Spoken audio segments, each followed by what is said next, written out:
Hello friends, welcome to you study channel. आज की इस क्लास में हम सीखने वाली हैं त्रुटि क्या होती है, व्हाट इज एरर। आज हम यह सीखने वाले हैं कि जो त्रुटि होती है वो क्या होती है, उसको किस तरह से निकाला जाएगा और एरर वास्तव में होती क्या है। और इसके अंतर्गत हम ये 4 टॉपिक कवर करेंगे। निरपेक्ष त्रुटि, जिसे हम परम त्रुटि भी कहते हैं, ठीक है, और माध्य परम त्रुटि और आपेक्षिक त्रुटि और प्रतिशत त्रुटि, ये चारों आज हम पढ़ेंगे, ठीक है। और हो सकता है तो न्यूमेरिकल आज करेंगे, वरना अगली क्लास में हम इसका एक न्यूमेरिकल भी करेंगे, ठीक है। तो देखो, त्रुटि वास्तव में होती क्या है वो आज हम पढ़ने वाले हैं और उसके अंदर हम 4 टॉपिक पढ़ेंगे, ठीक है।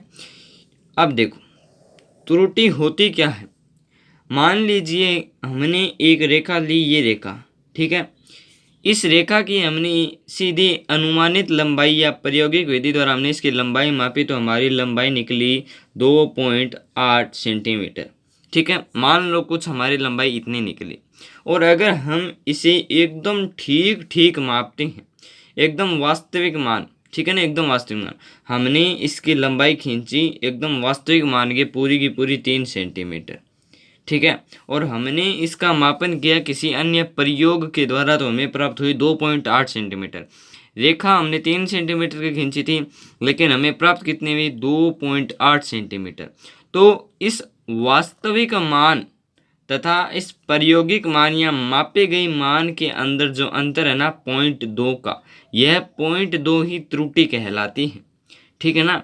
इसी भौतिक राशि जिसको मापा या तोला जा सके, इसी भौतिक राशि के वास्तविक मान जो यहाँ पर 3 है तथा मापे गए मान जो यहाँ पर 2.8 है के अंतर को, जो यहाँ पर 0.2 है, को हम त्रुटि कहते हैं, ठीक है ना। वापस से सुनिएगा, किसी भौतिक राशि के वास्तविक मान तथा मापे गए मान के अंतर को त्रुटि कहते हैं। मान लीजिए आपने अपने घर के किसी भी दीवार की लंबाई को नापा। जब आपने उसकी लंबाई नापी तो आपके द्वारा निकली 6 मीटर निकली, और जब किसी जो अपना घर को बनाने वाला होता है उसने उस दीवार की लंबाई को गिना, तो उसने उसका सही मान निकाला 7 मीटर, ठीक है, और आपने निकाला 6 मीटर। तो 7 मीटर और 6 मीटर का जो अंतर है ना, 1 मीटर का, यही त्रुटि कहलाता है। तो किसी भौतिक राशि के अंदर वास्तविक मान जो उसका एकदम सही मान होता है तथा मापे गए मान के अंतर को हम त्रुटि कहते हैं। ये बात समझ में आ गई, त्रुटि किसे कहते हैं। और जो मापे गए और वास्तविक मान का जो अंतर होता है उसे ही हम निरपेक्ष त्रुटि कहते हैं। उसे हम क्या कहते हैं, निरपेक्ष त्रुटि, ठीक है, निरपेक्ष त्रुटि। अब मैं ये परिभाषाएं लिखूंगा नहीं, मैं बोल रहा हूँ, आप सीधे लिख सकते हैं, ठीक है। तो एक बार फिर से बोल रहा हूँ, ध्यान से सुनिएगा। किसी भौतिक राशि के वास्तविक मान तथा मापे गए मान के अंतर को त्रुटि कहा जाता है। इसे हम निरपेक्ष त्रुटि भी कहते हैं, ठीक है ना, और इसे हम परम त्रुटि भी कहते हैं। और जो निरपेक्ष त्रुटि है इसे हम डेल्टा ए से व्यक्त करते हैं, जहाँ पर ए वो भौतिक राशि है जिसे हमने नापा है, ठीक है। निरपेक्ष त्रुटि होगी। अब हम मान लेते हैं, हमने मान लिया कि हमने कोई भौतिक राशि ली थी, हमने उसके 6-7 मान मापे, ठीक है, A1, A2, A4, ये क्रमशः किसी भौतिक राशि के मापे गए मान है हमारे द्वारा। हमने मान लो हमारी दीवार की लंबाई नापी, तो हमारे पास ये मान प्राप्त हुए, क्रमशः इतने मान, ठीक है। हमें एक बार में विश्वास नहीं हुआ, 2 बार में विश्वास नहीं हुआ, तो हमने इतने मान निकाले उस लंबाई की, और हर बार अलग अलग निकले, ठीक है। अब हम इसमें देखते हैं कि इसमें त्रुटि क्या हुई, ठीक है। निरपेक्ष त्रुटि को डेल्टा ए से व्यक्त करते हैं, ये ध्यान रखना। अब A1 में क्या त्रुटि है तो उसे हम डेल्टा A1 से व्यक्त करेंगे, जो A1 में त्रुटि है, ठीक है ना, ये ध्यान रखना, ठीक है। अब ये मान हमने मापे हैं हमारी दीवार की लंबाई के, ठीक है, मान लो। अब हम इनका माध्य निकालेंगे। आपने 10th क्लास में पढ़ा ना, गणित के अंदर 14वीं प्रश्नावली के अंदर समांतर माध्य सिग्मा FX बटे सिग्मा F, ठीक है ना। तो इनका माध्य निकालेंगे, तो एम का मतलब है मोड, ने मीन, ठीक है, मीन ऑफ ए। तो वो क्या होगा, सभी प्रेक्षणों का योग, यानी mode of A1 plus A2 plus A3 plus dot dot dot A plus AN, जितने भी हमने मान निकाले हैं उन सभी का योग, और जितनी संख्याएं ली हैं हमने ऊपर हमने कितनी संख्या ली है n, तो नीचे लिख देंगे n। ठीक है, जितने भी प्रश्न किए, मान लीजिए हमने इस दीवार को 4 बार मापा है, तो यहाँ पर हमें 4 मान प्राप्त होंगे, तो हम क्या कर देंगे 4 का भाग दे देंगे। ठीक है, और यहाँ पर हमने ऐसा ही किया, तो ये इतनी बार हमने नापा था n बार और n से हमने इसको भाग दे दिया। तो पहले हम इस निरपेक्ष त्रुटियों निकालने के लिए जो हमारे मापे गए मान हैं उनका क्या करेंगे, जोड़ करेंगे और उसके अंदर n का भाग देंगे और फिर हमें प्राप्त होगा am। ठीक है, माध्य। ठीक है, अब इस माध्य मान को हम वास्तविक मान मानेंगे या रियल वैल्यू मानेंगे। ठीक है, जो am है, जो माध्य हमने निकाला है, ये हमारा वास्तविक मान होगा। क्या मान होगा, वास्तविक मान होगा। अब अगर हम इस वास्तविक मान में से अगर a1 को घटा दें, यानी am में से अगर हम a1 को घटा देते हैं तो हमारे पास क्या आ जाएगी, डेल्टा a1 में त्रुटि। am हमारा वास्तविक मान था और उसमें से हमने a1 घटा दिया। क्या घटा दिया, a1 घटा दिया, तो हमारी त्रुटि आ जाएगी डेल्टा a1। ठीक है, ऐसे और इसी तरह से हम दूसरी भी गलतियां निकाल सकते हैं, जैसे a2, डेल्टा a2 का मान निकालेंगे तो वो इस तरह से निकल जाएगा। इसी तरह से इसमें से अगर हम a3 का मान घटाते हैं तो भी हमें डेल्टा a3, यानी इन सब के मान हम इस वास्तविक मान में से घटा करके प्राप्त कर सकते हैं कि क्या क्या हमने उसमें त्रुटियां की है। और जो ये त्रुटियां हैं ना, इन्हें हम परम त्रुटि कहते हैं। ठीक है ना, परम त्रुटि या त्रुटि, ठीक है, या निरपेक्ष त्रुटि, ये सब हमने त्रुटियों के मान निकाली हैं इन जो भौतिक राशियों में हमने किए हैं। ठीक है, यानी अगर हम इस ऊपर वाले a1 और उसमें से हमने अगर प्लस ज़्यादा किए या माइनस ज़्यादा किए है, वो अगर हम डेल्टा a1 जोड़ देते हैं तो हमें वास्तविक मान प्राप्त हो जाएगा। ठीक है ना, इसको जब आप इधर ले जाओगे तब आपको ये am प्राप्त हो जाएगा। ये एक यहाँ पे थोड़ी सी समझाने वाली बात थी। हमने यहाँ पे अब क्या निकाली है, निरपेक्ष त्रुटि का मान निकाल लिया है। अब हम देखो, जो हमने ये त्रुटियाँ निकाली हैं इनका भी एक माध्य निकालेंगे, यानी डेल्टा a बार। जो माध्य परम त्रुटि है ना, जो माध्य परम त्रुटि है, ये माध्य परम त्रुटि, ये अब हम निकालेंगे। इसे हम डेल्टा a बार से व्यक्त करते हैं। और जो माध्य परम त्रुटि है, यह हमारी परम त्रुटियों के परिमाणों का योग का माध्य होता है। फिर से सुनिएगा, लिख लेना चाहिए रोक कर। किसी भी भौतिक राशि के अंतर्गत हुई परम त्रुटियों के परिमाणों का योग का माध्य या औसत माध्य परम त्रुटि कहलाता है।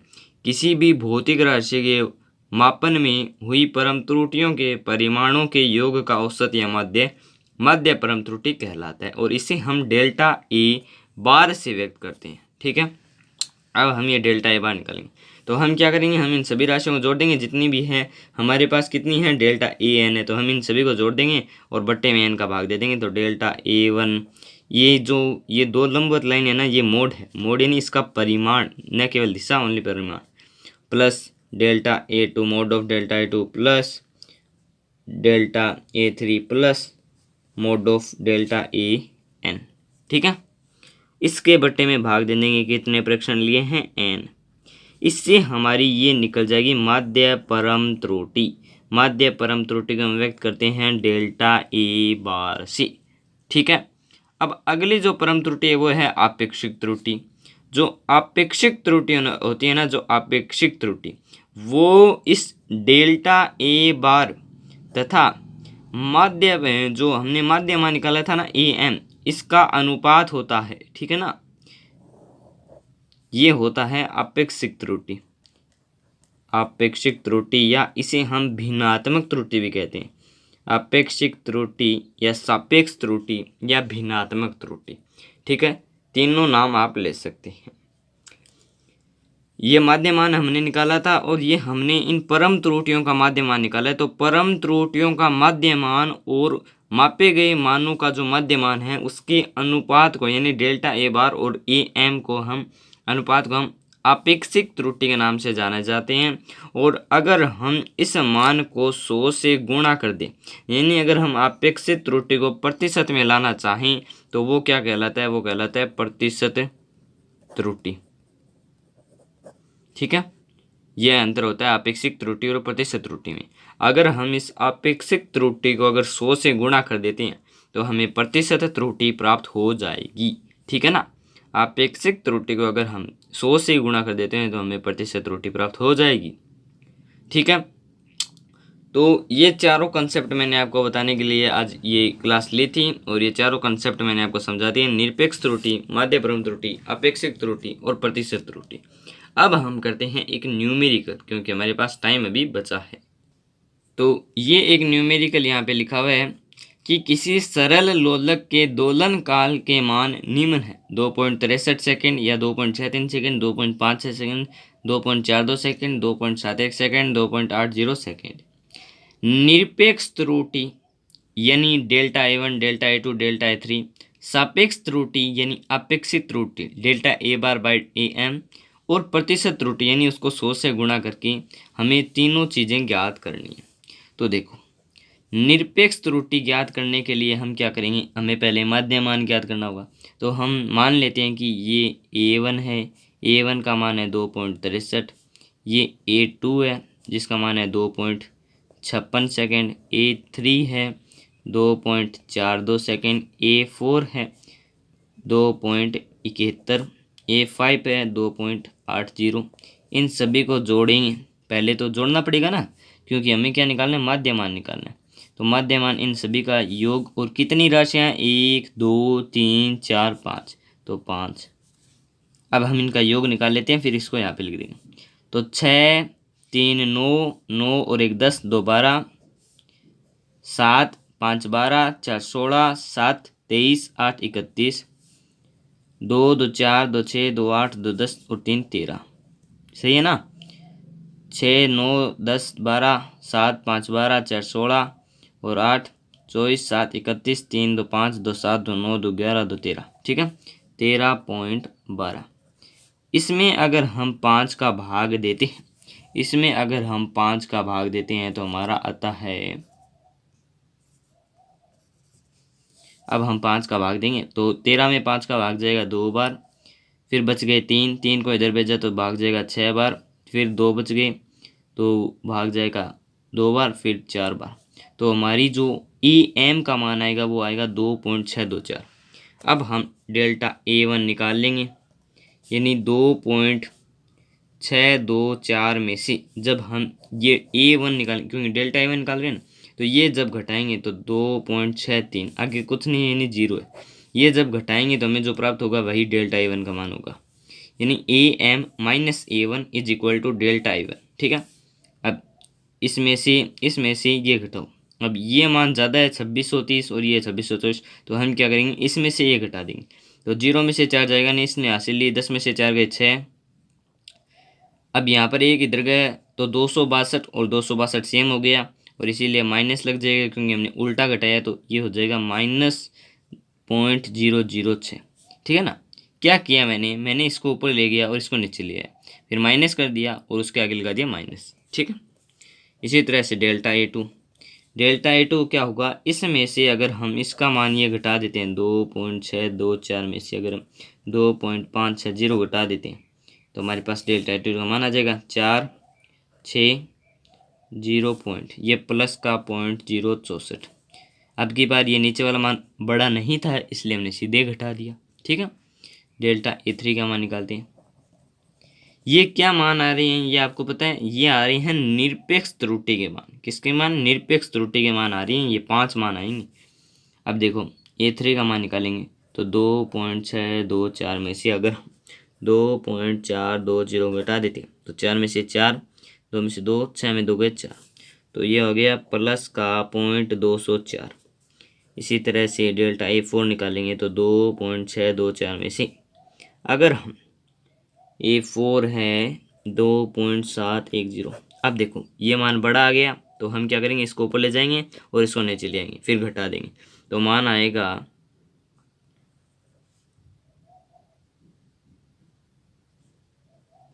और फिर इसके आगे लगा देंगे minus, delta A4 is equal to -0.086, क्योंकि अब की बार ऊपर वाला बड़ा था इसलिए हमने इसको ऊपर ले गए और नीचे ले आए। अब एक त्रुटि और निकालनी है, वो है 2.624 में से हमें घटानी है 2.800। ये मान बड़ा है तो फिर इसको ऊपर ले जाएंगे और घटा देंगे। तो 10 में से 4 गए 6, 9 में से 2 गए 7, चलो 6, ये point delta A5 is equal to -0.176। ये निरपेक्ष त्रुटि का मान आ गए हैं। ठीक है ना, मैंने इसको अंदर नहीं लिया था, अब ले लिए। तो ये एक निरपेक्ष त्रुटि के मान आई। ठीक है, अब हम इन त्रुटियों को जोड़ेंगे। जो चिन्ह है ना, जो चिन्ह है माइनस प्लस, इनको ध्यान में नहीं रखना है, इनको ध्यान में नहीं रखना है, वरना ये आपस में कट जाएंगे। हमें इनको आपस में लड़ाना नहीं है, चाहे कोई माइनस का हो चाहे कोई प्लस का, हमें सिर्फ इनको जोड़ना है। तो हमें क्या निकालना है, डेल्टा A बार निकालना है, यानी इन माध्य परम जो परम त्रुटियाँ इनका माध्य मान निकालेंगे तो हमें माध्य परम त्रुटि प्राप्त होगी। फिर हम माध्य परम त्रुटि और इस मान के अनुपात से सापेक्ष त्रुटि निकालेंगे, फिर प्रतिशत त्रुटि निकालेंगे। ठीक है ना। तो लक्ष्य तक पहुंचने के लिए हमें छोटी छोटी सीढ़ियों के ऊपर चढ़ना पड़ेगा। हमने इतनी सीढ़ियां पार की है तो हमें एक और प्राप्त करनी होगी। अब डेल्टा A बार निकालते हैं, तो इन सबको जोड़ेंगे। तो देखो इन सबको क्रम में लिखना पड़ेगा ना यार, जोड़ेंगे तो 066 064 0204 086। वैसे इनको ऐसे बोलते हैं 0.176, 176 नहीं बोलते, ठीक है, अलग अलग बोलते हैं। अब चिन्ह का ध्यान में नहीं रखना है, सीधा जोड़ देना है। 6 4 10, 10 4 14, 14 6 20, 20 6 26,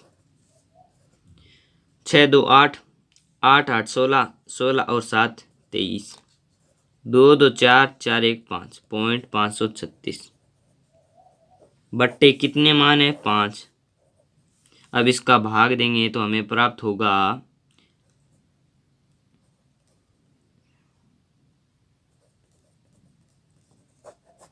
ठीक है। अब देखो इसका मान प्राप्त होगा, मैंने पहले निकाला है अलग, ठीक है ना, आपके पास कोई चीज़ गलत नहीं आ जाए इसलिए मैंने पहले इसका मान निकाला। अब देखो इसमें भाग देंगे तो हमारे पास आएगा, ये भाग जाएगा नहीं, तो इसको हम क्या करेंगे, पॉइंट को यहीं पे रखेंगे, 5 में 5 का भाग देंगे तो एक बार जाएगा, फिर इसमें भाग 3 में भाग जाएगा नहीं तो 0 लगा दिया, 5 7 35, 5 दूनी 10, ये इतना मान आएगा। ये ट्रिक अभी आपको निकालना सिखाऊंगा सीधा करने वाली, या तो आपको आती होगी या मैं निकालना सिखा दूंगा। तो डेल्टा A बार का मान आ गया 100.1072। अब हमें निकालनी है सापेक्ष त्रुटि। तो वो सापेक्ष त्रुटि का फॉर्मूला है delta A bar by AM, यही तो फार्मूला है, डेल्टा A बाई बट्टा AM। तो डेल्टा A बार का मान है 1072 गुणा 10 की घात -4 लिख सकते हैं। -4 का मतलब है नीचे है, और नीचे आने का मतलब है यहाँ पे पॉइंट है। और AM का मान क्या है, AM का मान है 2.624। इसको हम लिख सकते हैं पॉइंट हटा के गुणा 10 की घात -3। ठीक है, इससे ये कट जाएगी और यहाँ पे एक माइनस घात रह जाएगी। ठीक है, बराबर 1072 में जब हम 26 24 का भाग देंगे तो हमें प्राप्त होगा, अब जब हम भाग देंगे तो हमें प्राप्त होगा, ध्यान से देखना, 0.4085 गुणा 10 की घात -1, यानी 0.040। ये हमारी आ जाएगी सापेक्ष त्रुटि। और जब हम इसको 100 से गुणा करेंगे तो हमारे पास आ जाएगी 4.0% समथिंग, और वो आ जाएगी हमारी परसेंटेज एरर यानी प्रतिशत त्रुटि। ठीक है, तो ये हमारी प्रतिशत त्रुटि आ गई है और ये हमारी सापेक्ष त्रुटि आ गई है। और न्यूमेरिकल के अंदर कुछ यहाँ पे मिस्टेक हो सकती है पॉइंटों के अंदर, और हमारा इस सवाल में कोई मिस्टेक नहीं है। ठीक है, तो मैं आशा करता हूँ कि आपको त्रुटि का टॉपिक समझ में आ गया होगा। और फिर भी अगर कोई संशय रहता है तो कमेंट आपका तैयार है, आप कमेंट कीजिए, मैं उसे देखूंगा, रिप्लाई दूंगा और उसके ऊपर क्लास भी बनाऊंगा अगर संभव हुआ तो। ठीक है, तो धन्यवाद दोस्तों, अपना प्यार ऐसे ही बनाए रखिए।